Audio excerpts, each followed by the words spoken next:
Muito bem, meus irmãos, que a paz do Senhor seja com todos. Hoje nós voltamos de novo à aula de filosofia, e nessa aula é a aula de número 4, né? E é a última aula desse módulo, né? Dessa matéria. E nós vamos começar na página 63 do seu material impresso. Eu deixo aqui as páginas aqui no rodapé para vocês irem acompanhando. Hoje nós vamos começar dentro da escolástica. Nós terminamos na aula passada falando da escolástica, né? O ápice da escolástica, né? O ponto alto da escolástica é Tomás de Aquino, né? É a filosofia chamada filosofia tomista, tá? Lembre-se que nesse período, 1200, 1300, é uma época negra, né? A igreja estava numa situação difícil, o mundo estava sofrendo muitas modificações e a igreja estava bem afundada nisso, né? bem alicerçada nas coisas do mundo, então estava uma situação difícil. Então, para muitos, né, ele seria, o Tomás de Aquino, a síntese, né, crítica do pensamento clássico cristão, tá? Porque ele era católico, né? Lembrando que era muito ligado à filosofia, estudou filosofia, tudo, tá? Bom, primeiro ele estudou sob a orientação dos monges beneditinos, né? Na abadia de Monte Cassino, e depois ele foi para a ordem dos dominicanos, tá? Tomás de Aquino. E depois de um ano ele vai para Paris, né? Em Paris ele continua a sua formação teológica com Alberto Magno, né? Aqui é o problema, tá? E ele era considerado o catedrático mais ilustre da Faculdade de Paris. Eu deixei até destacado aqui porque depois nós vamos voltar nesse assunto lá em Lutero, tá? Alberto era um fervoroso admirador da filosofia aristotélica, né? De Aristóteles, tendo como um de seus maiores méritos do Magno a inserção de Aristóteles no pensamento cristão. Então, o que Alberto foi pegar o pensamento filosófico, aquela hora moderno, né, e inserir, que era Aristóteles, né, e inserir esse pensamento aristotélico no meio do pensamento cristão, tá? E era esse o professor de Tomás de Aquino, veja, tá? Foi precisamente esse Alberto Magno que iniciou, né, Tomás de Aquino nos estudos de Aristóteles, tá? Tomás de Aquino era um sujeito trabalhador, incansável, com um espírito metódico, né? Podia ser diferente, porque ele deixou muitos escritos, muita coisa, tá? E ele se empenhou na ordem, né, na ordenação do saber teológico, né, do saber moral acumulado na Idade Média, sobretudo o que ele recebeu através desse Alberto Magno, seu mestre lá, né? Bom, daí ele ter produzido extensas obras, né? Dentre elas a mais famosa é a Suma Teológica, é uma obra que ele não concluiu, tá? Ele construiu o maior sistema teológico filosófico da Idade Média. Até hoje é base do estudo teológico filosófico dos católicos, tá? Das igrejas católicas, das universidades católicas. Exerceu grande influência, né? Que recebeu o título tão grande que recebeu o título de doutor geral da Igreja Católica, tá? Ele tem um legado muito grande dentro da Igreja Católica. Para o cristianismo não podemos legar tanto a ele, né? O pensamento de Tomás de Aquino é considerado um amálgama. Amálgama é como uma solda, essa solda de dente, né? É amálgama, tá? É formado pelo ensino da Bíblia, nas tradições da Igreja e da filosofia, né? Juntando, né? Soldando a tradição da igreja, o estudo da igreja, que não estava muito bem nessa época, né, doutrinariamente, teologicamente, né, e juntou isso com a filosofia. e sobretudo com a filosofia de Aristóteles, que foi o último dos filósofos gregos lá, ou talvez o mais importante, porque ele juntava o pensamento dos outros, né? Era o pensamento dos outros filósofos anteriores, gregos, né? Reunido nele, desde Tales de Mileto, né? Até ele, e ele juntava isso. Ele foi considerado o último lá pensador grego, né? Filósofo grego antes de Cristo. Aqui nós estamos a 1200 anos depois de Cristo, e ele está voltando e inserindo esse pensamento de Aristóteles, humanista, na doutrina, na teologia, no pensamento cristão, tá? Bom, o pensamento aqui, a igreja era uma só ainda não tinha acontecido a reforma, o racha, né, que aconteceu em 1400 e pouco, né? 1416 foi que Lutero colocou as suas teses na porta do castelo, né? Então dali para frente que é o marco né? Então nós estamos em 1200 e pouco, até 1270, que é o tempo de Aquino, né? Então o pensamento de Aquino, né, o pensamento tomista, é considerado essa solda e essa junção desses dois pensamentos aí, tá? Vocês já devem imaginar que não foi coisa boa, né? Bom, do modo geral, para a filosofia isso é ouro, né? Até hoje, tá? É considerado, mas para o cristianismo, infelizmente, não é. Ele viveu intensamente os conflitos intelectuais da sua época, que opunha, né, o conhecimento pela fé ao conhecimento pela razão, a teologia à filosofia. Então, um conflito intelectual que estava acontecendo, porque aqui nós já passamos do tempo de Cristo, já passamos do tempo de Agostinho, já passamos do tempo dos nossos apologetas, dos nossos grandes homens, dos patrísticos. Agora nós estamos nos escolásticos. Nesse momento aqui a coisa está complicada, tá? Está bem complicado. Então o pensamento teológico filosófico funcionava bem lá atrás, né? Porque separava bem, tinha a teologia no meio, mas chegou aqui cada vez mais conflitos, e ele viveu, né? Tomás de Aquino viveu esse momento de conflito, né? E pendeu para o lado humanista. Esse é o grande problema, né? Que eu pontuo aqui para vocês, tá? Bom, então essas duas coisas, né? Esse dualismo, esses dois pensamentos começam a entrar em choque.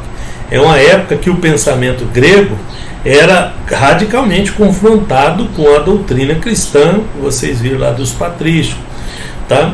Os patrísticos, né, tinham um pensamento, né, o pensamento racional, entender a razão e tudo, mas nada disso poderia sobrepor em nada do pensamento, né, da fé, das coisas da fé. Embora não considerasse o próprio Aquino, né, não considerava Aristóteles infalível, né, mas ele abraçou mesmo assim entusiasticamente. Ele era um entusiasta mesmo, tá? O pensamento dele, porque ele considerava, né, o único pensamento verdadeiro. Veja que aqui nesse tempo, né, já não tem mais aquela discussão do tempo de Cristo, da verdade, né? Eles estão achando aqui que eles já sabem qual é a verdade, né? A verdade é o questionamento, a verdade é isso, a verdade é aquilo, e a igreja, né, diz que a verdade é Jesus, e eles dizem que a verdade é o questionamento e tudo, né? Não se chega à verdade, né, de uma forma tão fácil. Bom, então a harmonia desse pensamento aí, né, distinto, né, ele fala que esses dois pensamentos eles são distintos, mas não são opostos, né? Esse é o pensamento de Aquino, tá? Mas ele diz que não poderia imaginar a filosofia autônoma, desligada com relação à teologia. A filosofia junto com a teologia, né? E elas têm que se harmonizar. Então ele foi o responsável pela fusão. E essa fusão não pendeu para o lado espiritual, pendeu para o lado da razão, do racionalismo, obviamente. Vocês vão ver por que aqui no desenrolar. Apesar de considerar as diferenças entre a filosofia e a teologia, Aquino advoga uma cooperação íntima entre elas, tá? E ele deduz, olha a dedução dele, absurda, né? Dessa harmonia, né, da razão e a fé, que tanto a razão quanto a fé procedem da mesma fonte de verdade, né, ou da verdade, que é Deus. Tá bom, mas o bem e o mal também procedem de Deus, e não quer dizer que os dois estão certos, que há harmonia entre os dois, tá vendo? Então, nesse pensamento aí, ele foi convencendo os teólogos cristãos, que foram ficando cada vez mais racionais e humanistas, de modo que 200 anos depois a igreja já não suportava mais, né, e foi o tempo da reforma luterana, né? Bom, para ele tanto não há conflito entre a fé e a razão, tá? Não tem conflito entre a fé e a razão para ele, tá?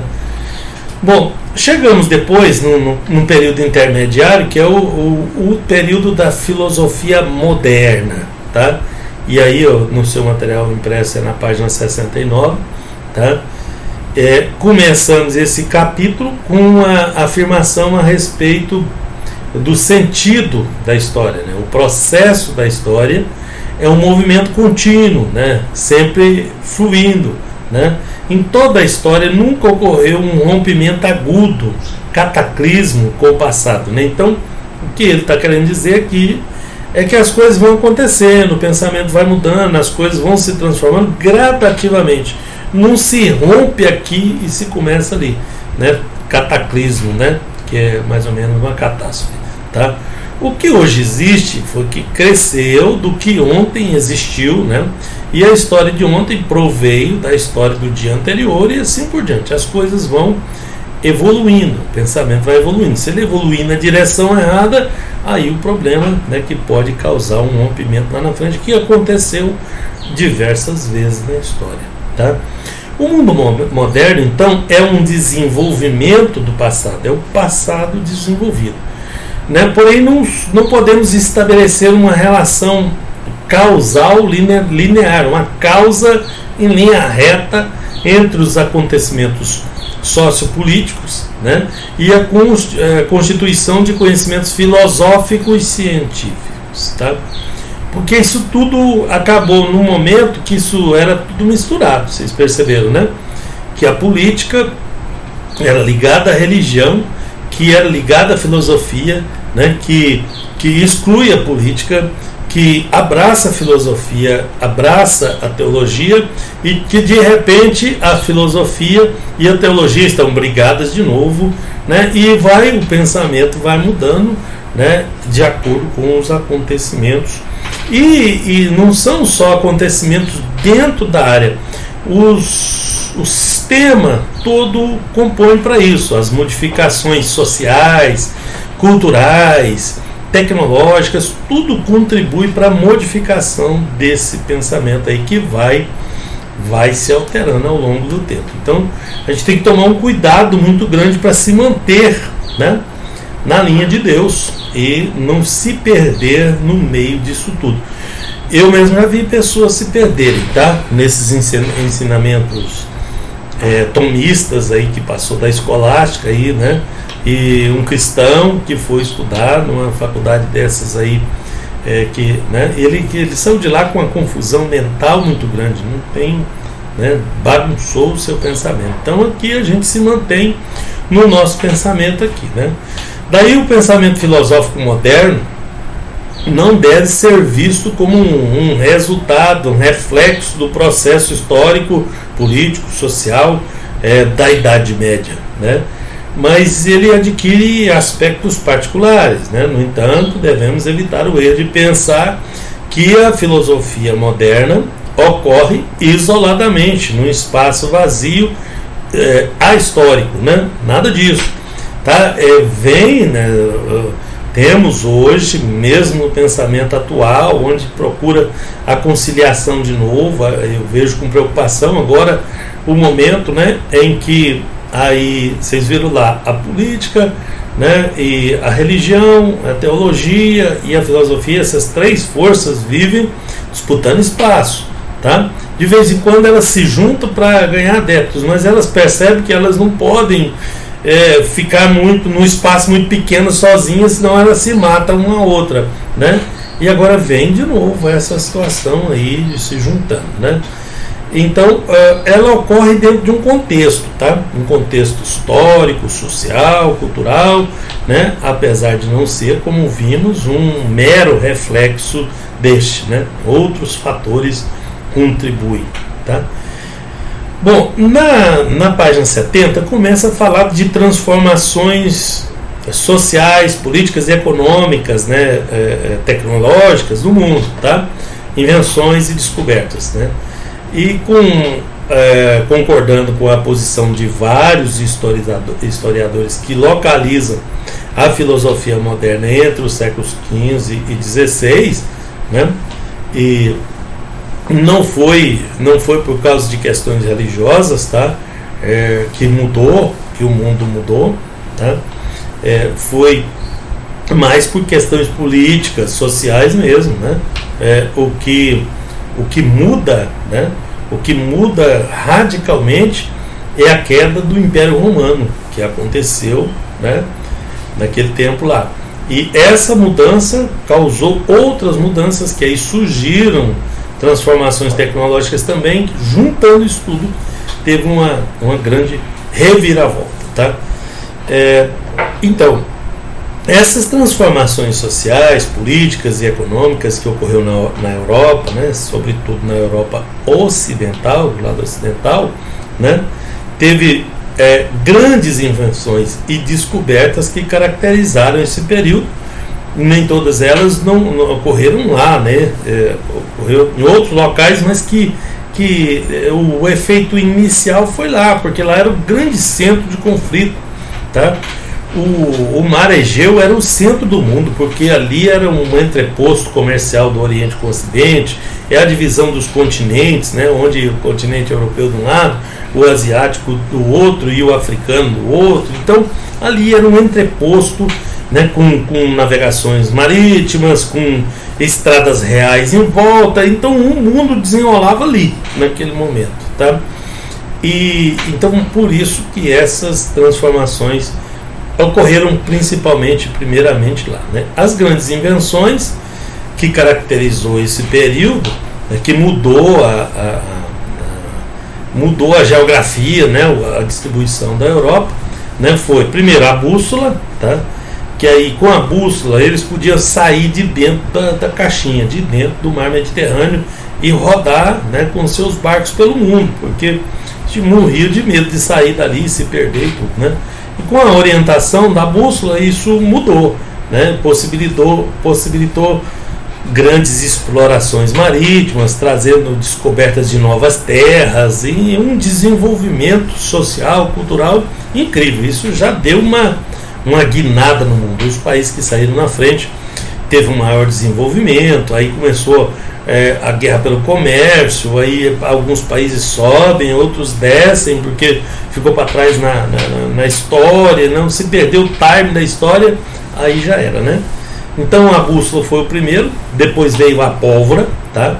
Que nem foi inventado lá, né? Parece que foi na China, né? E revolucionou as estratégias de guerra, né? Ocasionou uma ampla transformação na sociedade, porque aí quem tem mais poder é quem tem a pólvora, né? Não é mais quem tem a lábia, né? Alguém disse que quando acabar a diplomacia tem que ter pólvora, né? Pois é, lá tinha a pólvora foi essencial nessa situação aí, porque aí nesse ponto, né, o mundo estava mudando, as coisas estavam se transformando, tá? A sociedade estava se transformando, e quem tinha o poder agora era quem tinha a pólvora, então mudou bastante.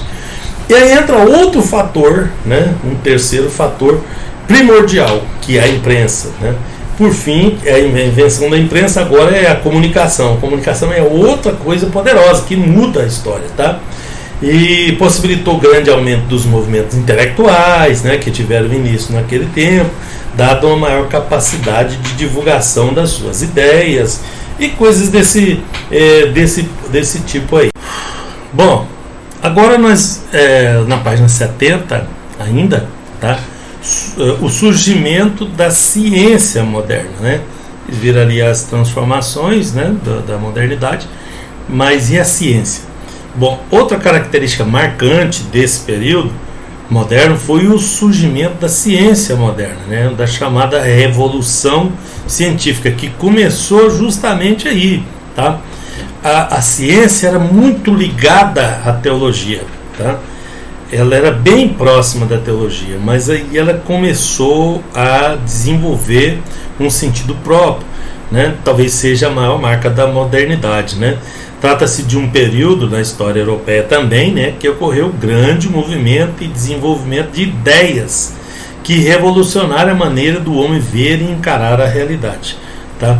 Nesse período, muda a imagem do mundo em relação àquela imagem que tinha na Idade Média, porque é chamada Idade Média, tá? É aquele período, mais ou menos, isso não tem um acordo mundial não, tá? Vou falar para vocês o geral, né? O que caracteriza a Idade Média? Que período é esse? Né? Onde está inserido isso na história? Tá? Vai da queda de Roma ocidental, da cidade de Roma, da Itália, tá? A queda do Império Romano ali, mas isso não significa a queda do Império Romano todo, porque a base, né, a sede do Império Romano já não acontecia mais ali em Roma, era em Constantinopla, já tinha sido transferido para lá, tá, para Constantinopla. Então as grandes pressões europeias da guerra e dessas transformações que eu citei para vocês, acabou derrubando lá atrás, né, lá bem atrás, o Império Romano, né, do Ocidente, tá, mas ficou o Império Romano do Oriente. E de 495 até 1400 e pouco, né, 1000 anos, portanto, tá, ainda perdurou o Império Romano do Oriente, tá? E a queda do Império Romano do Oriente, né, que foi dominado pelos turcos, junto com grandes outras transformações, que agora já está desembocando nesse período aí, tá? É que findou a Idade Média. A Idade Média, então, é esse período aí de 1000 anos entre a queda de Roma Ocidental e a queda da Roma Oriental, mais ou menos esse período. E com isso, aí vem, depois dessas invenções que eu falei para vocês, né, vem a invenção da imprensa, né, que já estava colocada aqui, veio a reforma da igreja, veio outras modificações que causou, né, impacto, tá? No período moderno, né, aquela antiga concepção astronômica, não astrológica, tá, que é uma das grandes transformações, mudanças que aconteceu, foi na área da astronomia, tá? Tinha aquela concepção dos filósofos, estudiosos, matemáticos, que tinha lá antes de Cristo, tá? Muitos anos atrás, aqui nós estamos falando de 1200, 1300 depois de Cristo, né?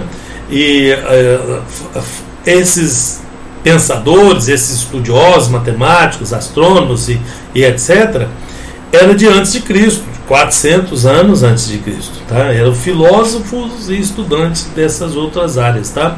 Então a concepção que eles tinham da astronomia era de Aristóteles, né? Justamente, né? De Ptolomeu, de Aristóteles, né? Conhecida como geocentrismo, né? Porque concebia a Terra, né? Do grego Gaia, né? Como centro do universo. Então geocentrismo é justamente a Terra no centro do universo. Isso foi substituído pela concepção de copernicana, né, de Nicolau Copérnico, né, do heliocentrismo, onde o centro do universo seria o Sol e não a Terra, tá? Do grego Helios, tá? Então o Sol, ou todo o universo se movimenta em torno do Sol. Isso mudou o mundo, né? Mudou a concepção de mundo, né? Com essa imagem de mundo muda também a imagem do homem, né? Porque até então tinha a concepção que, né, o homem era o ser, né, foi a criatura inventada por Deus, e que a terra, então, o lugar para o homem seria o centro de tudo, e acabou se descobrindo que não era bem assim na concepção do pensamento que estava mudando ali naquela hora.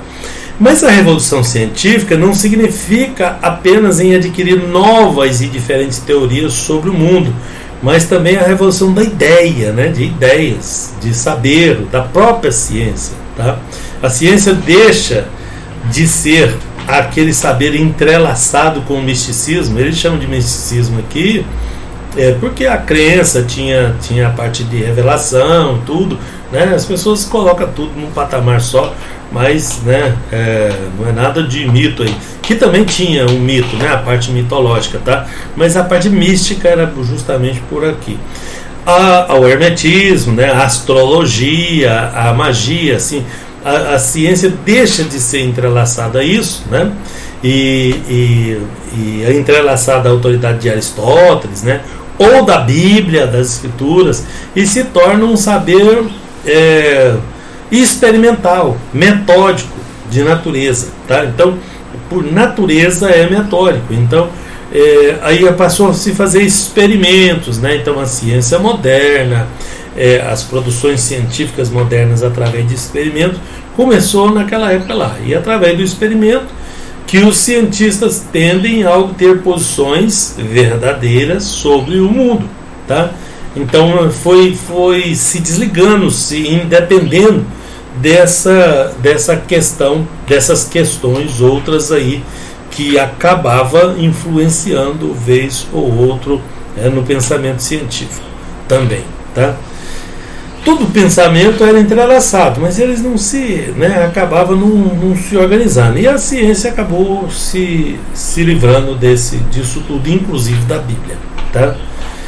Por isso que temos uma certa dificuldade agora com a ciência, porque, né, a ciência não se importa, né? Nós temos um patamar, eles não têm, né? Bom, e aí os períodos do pensamento moderno, eles foram divididos, tá? Do século XIV para cá, aí do pensamento moderno, vem do século XIV para frente com a Renascença, com a Reforma Protestante, tá? Aí o período do racionalismo. Esse racionalismo, isso começou lá antes de Cristo, né? Então é uma volta do racionalismo, na verdade. Empirismo, iluminismo, tudo isso, né, vem daí para frente, tá? E aí vai mudando o pensamento, tá? Todo o pensamento, né? E principalmente no iluminismo aí, que foi um grande prejuízo para a igreja de novo, tá? Tivemos os prejuízos passados, né? E sempre porque a igreja acaba se metendo, em vez de ficar na discussão teológica, da revelação, da fé, da teologia pura e simples, fica se misturando, né? Se soldando, se moldando aí a política, a filosofia, e a ciência e a outras forças do universo que são concorrentes, na verdade, tá? Acabam sendo, né? Então, o período da Renascença e o da Reforma Protestante, né, foi mais ou menos junto. O Renascimento é considerado pelos historiadores como uma época que viu surgir uma nova cultura, oposta à cultura medieval, né, e à cultura humanista que vinha de lá, em contraposição, né, à perspectiva medieval da Idade Média, né, que era teocêntrica, tá? Até então teocêntrica, vocês se lembram, né, que acabou lá a filosofia dos gregos lá antes de Cristo, aí vem Jesus, depois de Jesus aí vem os teólogos cristãos, tá? E coloca Deus no meio da filosofia, então ela era bem teocêntrica. Aqui que foi expurgada a Bíblia, que foi expurgada da ciência e da filosofia, tá? Nesses tempos modernos aí, tá? Começou na Idade Média e aqui já estava bem independente, tá? Deus era o centro, né, do conhecimento, da política, de tudo. Os humanistas procuram laicizar o Estado laico é o Estado independente, onde a política não interfere na religião, a religião não interfere na política. Isso tudo no papel, porque todo mundo quer dar pitaco em todo lugar. Tanto a política quer dar pitaco na religião, quanto a religião quer dar pitaco na política, tá? E isso tem causado problemas desde que o mundo é mundo, né? Bom, então eles querem laicizar ou depender a moral e a política, mas só no papel também, tá? Tomando como centro o homem virtuoso. O renascimento, então, é o reavivamento, é o reaparecimento daquelas antigas escolas filosóficas clássicas gregas, com inserção daqueles pensamentos lá, o que podia ser aproveitado de lá, com o modernismo, com a nova situação, então seria aquilo lá evoluído, mais ou menos isso. Nesse período, em oposição ao espírito cristão e ao escolasticismo, né, volta-se a valorização das antigas escolas filosóficas, realçando o seu conteúdo humanista. Veja que aí já pega, aproveita e põe, né, tira Deus, né, Theos, do meio e coloca o humanismo no meio, né, o platonismo, o aristotelismo, o estoicismo, o epicurismo, tudo que nós falamos, o ceticismo, o ecletismo, tudo isso daí pega esse pensamento e molda mais para o humanismo, né, que aí fica a proposta, fica boa para a pessoa, para o ser humano, né, mas fica independente de Deus, né. Dentre elas, né, a que mais se destacou foi a do platonismo, aí no Renascimento. Está claro que em sua versão moderna, neoplatônica, tá? Então, de onde se aproveitou mais itens foi de Platão, tá? Do platonismo. Até hoje, né, nas escolas, vamos ser sinceros, né, as coisas giram em torno desse Platão aí, né, e tem causado grandes transtornos para nós também cristãos, porque não concordamos com esse pensamento. Nosso pensamento cristão bíblico não dá para coadunar com esse pensamento filosófico decaído aí. Bom, os elementos definidores da vida intelectual da Renascença são os seguintes: o surgimento de academia laica, já falei para vocês, livre, tá? Paralelo às universidades confessionais que já existiam, né? Que se interessam, as universidades tinham muito teólogo cristão, tudo, por isso que eles, né, não dava para colocar nas universidades, eles criavam escolas paralelas, que se interessam pela elaboração de conhecimento sem vínculo direto com a teologia e a religião cristã, tá? Então, separando aí o cristianismo. Isso, vocês podem estar olhando assim, falando, mas isso foi ruim demais, né? Foi ótimo, né? Quando você separa isso e consegue andar com as próprias pernas, a coisa muda, tá? Você anda entrelaçado com esse sistema passado lá, que vem se arrastando desde antes de Cristo, e aquele pensamento volta de novo, tá? Mas isso foi muito bom, isso aí causou a reforma, tá? E a reforma foi uma reforma estrutural, como a gente vai ver na frente. Preferência pelas discussões em torno da separação entre fé e razão. Agora o pensamento filosófico, né, queria separar a fé e a razão, né? Natureza e religião, política e igreja, queria separar, tá? Para uns pensamentos independentes. Preferência por discussões da clara separação entre a fé e a razão e a natureza, né? A natureza é a religião e a política é a igreja. Bom, em lugar do saber contemplativo, há um interesse pela ciência ativa, prática, não mais contemplativa, mas agora mais na prática, no experimento, tá? Ou seja, há uma crença na capacidade da razão para transformar ou dominar a natureza, né? Onde o desenvolvimento das técnicas aí, né? Que ajudou também, né? Então a ciência se desenvolveu por um lado, independente, e a religião por outro, com a reforma, né? E a filosofia levou prejuízo disso tudo aí, tá? Acontece a passagem da visão teocêntrica, onde Deus está no centro das coisas, do mundo, para uma visão do mundo, tá? Não é da igreja, não, a igreja é teocêntrica, mas o mundo era teocêntrico, tá? Na Idade Média e antes lá, né? Agora o mundo é mais naturalista, é mais humanista, né? Então o humanismo entrou aí, isso está na página 74, tá? Bom, aí vem a reforma, né? Que é o ápice que eu queria falar para vocês aqui, a reforma protestante. Um dos mais importantes acontecimentos no alvorecer desse período moderno foi a chamada reforma protestante, que é considerado por alguns como ponto de referência essencial para muitos debates contemporâneos, tanto do campo religioso quanto do campo das ideias, né? Isso é muito importante, né? Antes da reforma, só comentando com vocês, eu não consigo imaginar o nosso mundo hoje se não tivesse aquela reforma ali, tá?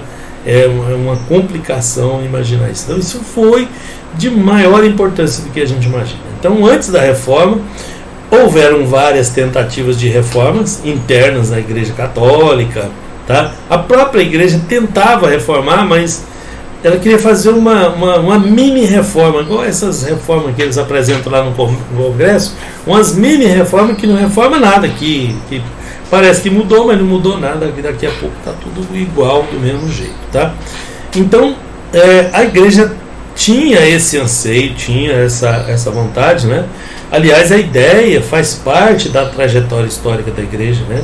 De reformar, mas ela fica ligada ao sistema e ela tem muito a perder e acaba não conseguindo fazer grandes reformas. Então, teve que ter um cataclisma aqui. Nesse caso, teve um cataclisma, né?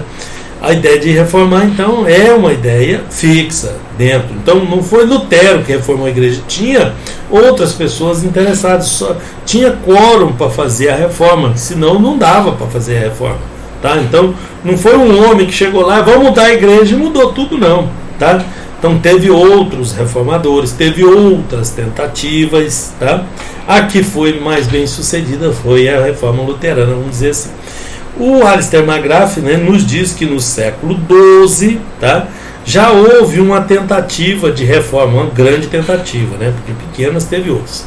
Mas foi só a partir do grande cisma, né, que aconteceu do Ocidente com o Oriente, que eu já expliquei para vocês, né, século XIV e XV, que se acentuou a crise, né, da desagregação da igreja, que vai culminar com a reforma protestante, tá?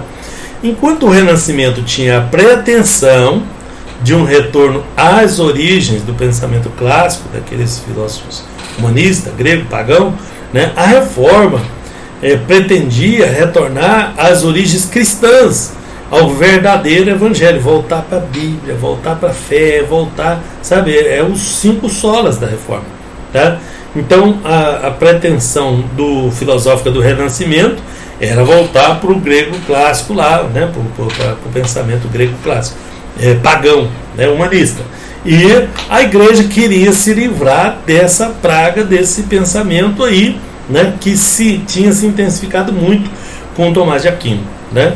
E queria ser reformada, né? Queria voltar às origens, então era um momento histórico, tá?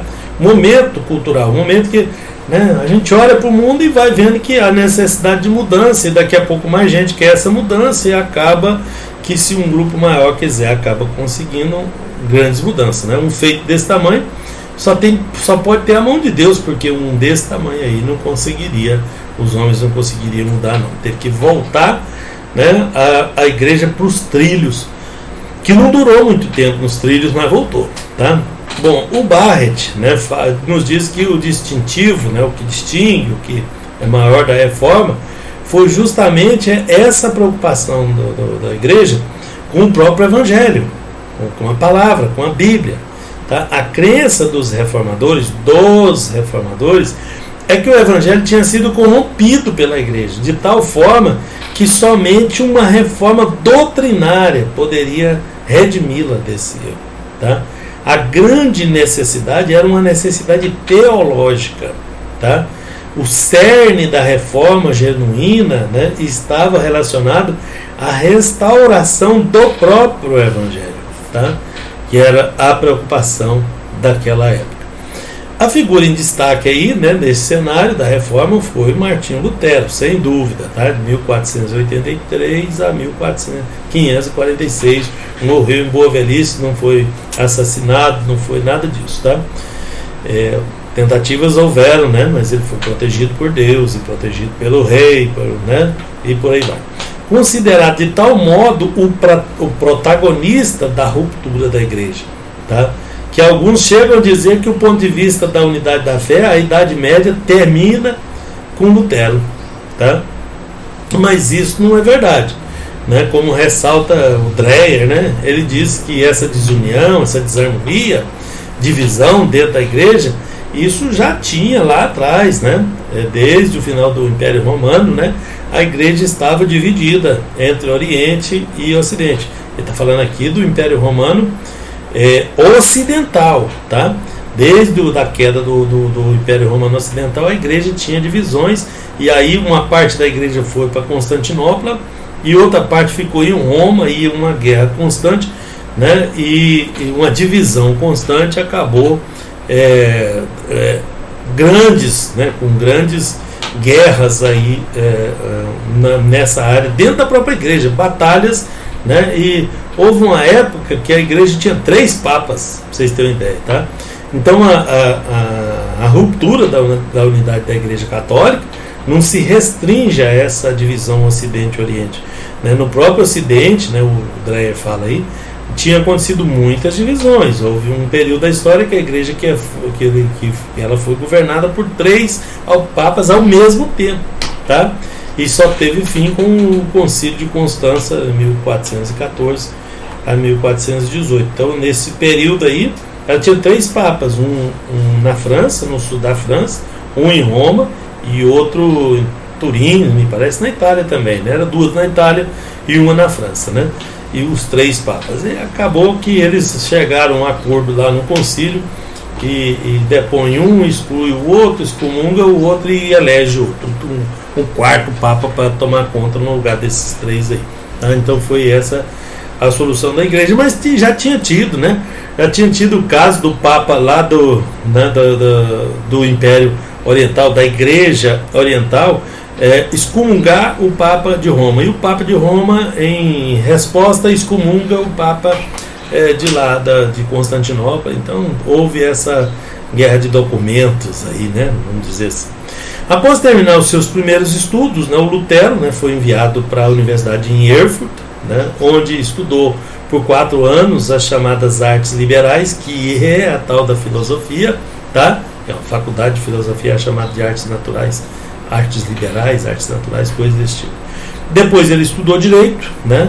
E foi ali que ele teve contato pela primeira vez com a Bíblia. Até hoje o direito usa a Bíblia, né, para interpretação de textos, para diversas coisas, tá? As escolas de direito historicamente se utilizam dos textos bíblicos para fazer, né, para estudar a interpretação de texto. E aí foi ali que Lutero teve contato com a Bíblia. Segundo os historiadores, ao voltar da cidade de Gotha para Erfurt, né, na Alemanha, Lutero teria enfrentado uma tempestade e teria sido atingido por um raio que jogou ele no chão, tal. Lutero interpretou esse acontecimento como um sinal da conversão dele, que ele tinha que entrar no mosteiro, lembrando aqui que naquele tempo a igreja era uma só, não tinha igreja pentecostal, né? É com ele que começa essa história aí da reforma protestante. Então, o primeiro protestante, vamos dizer assim, foi ele, apesar que teve, né, outros reformadores junto com ele, tá? E ele foi para um monastério, né, para um mosteiro, com uma vida monástica, né? Ele pegou isso como uma revelação de Deus. Ingressou nesse mosteiro dos agostinianos eremitas, né, da observância, ali permaneceu até quando Deus quis. E como monge, ele buscou ser obediente, pobre, casto, tá? Que é uma tradição da igreja, né, da igreja católica. Lutero ascendeu rapidamente na hierarquia da ordem, porque lá tem uma hierarquiazinha até chegar, desde o Império Romano, essas hierarquias aí tem permeado a igreja, né? Até ele ser ordenado sacerdote. E ele foi enviado pelo seu superior à cidade de Wittenberg, tá? Ali ele assumiu a atividade de professor de filosofia e moral, né? Antigamente tinha a matéria, tá? Eu mesmo estudei moral e cívica, tá? Vocês não contam para ninguém não. tá? Mas na escola tinha essa matéria, tá? Então, cívica era civismo, né? Era política, essas coisas de política, tá? Então, ele foi para lá para assumir isso daí, tá? E ele fez isso a contragosto, né? Ele foi porque ele era obediente, ele já tinha sido ordenado um sacerdote. A igreja criou um sistema hierárquico complexo, tá? Voltando a falar da hierarquia, a gente não vê na Bíblia uma hierarquia dentro da igreja cristã, neotestamentária e tudo. Você não vê uma hierarquia ali onde um é superior ao outro.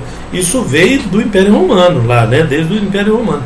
E a igreja católica já usa isso há muito tempo. Agora as outras igrejas, as protestantes, também estão copiando o esquema, né? Vai aumentando aí, cada vez mais vai copiando a hierarquia católica, que já existe, né, há muitos anos, tá? Então, lá em Wittenberg, foi lá que ele fixou as 95 teses que ele levantou, os 95 erros da igreja, né? Sobre as indulgências, sobre as falhas da igreja, na porta do castelo, no castelo de Wittenberg, tá? Onde ele era professor na escola, não no castelo, né? Lutero deixou vários escritos, né, dos quais podemos destacar comentário da Epístola aos Romanos, tá? Em 1516 ele deixou. Vou falar uma coisa para vocês. Esse comentário da Epístola dos Romanos, ele escreveu isso porque ele conta no livro que a conversão dele aconteceu pela Epístola aos Romanos, tá? Então, aí essa história da fé no livro de Romanos mudou o pensamento de Lutero com relação à fé, com relação ao sistema eclesiástico e tudo isso aí, tá? A salvação pela fé mudou a vida de Lutero e de muitas outras pessoas. No caso, Lutero tem esse testemunho para passar para nós, né? Bom, a liberdade do cristão e o servo, que ele escreveu, né, o cativeiro babilônico da igreja, a liberdade do cristão e o servo-arbítrio, tá? Vou mostrar para vocês por que ele falou isso aí lá na frente. O Reformador, é um livro que ele escreveu, tá? Ele teve grande importância tanto do ponto de vista histórico quanto do ponto de vista teológico. Mas também ele merece um lugar em termos de história do pensamento filosófico, tá? Apesar de sua posição negativa em relação à filosofia, né? Ele refutou aqui, nós vamos voltar lá no que eu falei para vocês lá do Tomás de Aquino, tá? O Lutero, o reformador, teve grande importância, tá? Tanto do ponto de vista histórico quanto do ponto de vista teológico, mas também merece um lugar em termos de pensamento filosófico. Teologicamente, ele teve esses livros que nós falamos aqui que ele escreveu, e tem também a tradução que ele fez da Bíblia, né, das línguas originais para o alemão, tá? Então, em termos filosóficos, né, apesar da sua posição negativa em relação à filosofia, né, ele teve uma importância muito grande aí, né, na mudança do pensamento. O Reale, o livro do Reale e Antisérie, né, o livro os dois, que diz que para ele a filosofia era vã sofisticação e pior, ainda fruto daquela absurda e abominável soberba que é própria do homem que quer se basear em suas próprias forças e não na única coisa que salva, que é a fé. Reflexo do que eu disse para vocês da Epístola aos Romanos lá, né? Salvação pela fé. E em um trecho do escrito, né, do seu escrito, né, Lutero recomenda que Aristóteles seja banido dos ensinos das universidades. Lembrando que Aristóteles lá antes de Cristo, né? Aqui 1400 anos depois de Cristo, Aristóteles 200, 300, 250 anos antes de Cristo, 300 anos, né? Então, ele fala que os escritos de Aristóteles tinham que ser banidos das universidades, tá? O meu consolo, diz ele, seria o que os livros de Aristóteles, né, física, metafísica, dianima e ética, né, que até agora são reputados como os melhores, né, fossem abolidos juntamente com todos os outros que falam de coisas naturais, já que a gente não pode aprender nada das coisas naturais e nem das espirituais nesses livros aí. Então, ele teve uma importância muito grande, porque quando ele condena, né, os escritos de Aristóteles, ele está mudando, né, os cristãos, né, enviando os cristãos a um novo pensamento bíblico, voltando para a Bíblia, para a Escritura, para a Palavra de Deus, e esquecer essas coisas aí que contaminam o homem, né, que esse pensamento soberbo aí, né, essa falha soberba do ser humano, que tem causado muitos problemas, que não salva ninguém. O que salva é a Palavra de Deus. Bom, decididamente, o núcleo central da teologia luterana nega qualquer valor à especulação filosófica, tá? Visto que ele considera a razão humana como sendo nada diante de Deus, tá? E porque ele confia inteiramente na fé para a salvação. Para Lutero, a vontade humana é como um cavalo que se encontra preso a dois cavaleiros, né? O Deus, o demônio, tá? O homem decaído, ele não possui livre-arbítrio. Então aqui está a questão do arbítrio, tá? Mas sim, ele chama de servo-arbítrio, tá? O arbítrio humano é sempre escravo, ou é escravo de Deus, ou é escravo do diabo, né? Então essa história de livre-arbítrio também ele refutava isso daí, tá? Que eu concordo com ele, né? Porque o arbítrio, né? Deus interfere, o inimigo interfere, né? Não vou tocar nesse assunto mais profundamente agora, mas concordo com Lutero. Desse modo, segundo o reformador, ao homem não cabe outra coisa senão pecar, né? Quando ele age de acordo com a sua natureza, ele acaba, né, em pecando. E quando pensa de acordo com a razão natural, outra coisa ele não pode fazer senão errar, né? O homem natural não pode, né? Jesus disse: sem mim nada podeis fazer. Então é aí que acaba, né, a situação. Nenhum esforço humano pode salvar o homem. Nenhum esforço humano pode salvar o homem. Somente a graça e a misericórdia de Deus. Se não é a graça e a misericórdia de Deus, o homem está perdido, né? O homem não vai chegar a lugar nenhum. Ele não consegue chegar a lugar nenhum. Aqui nós terminamos hoje, né? Que Deus abençoe vocês em nome de Jesus.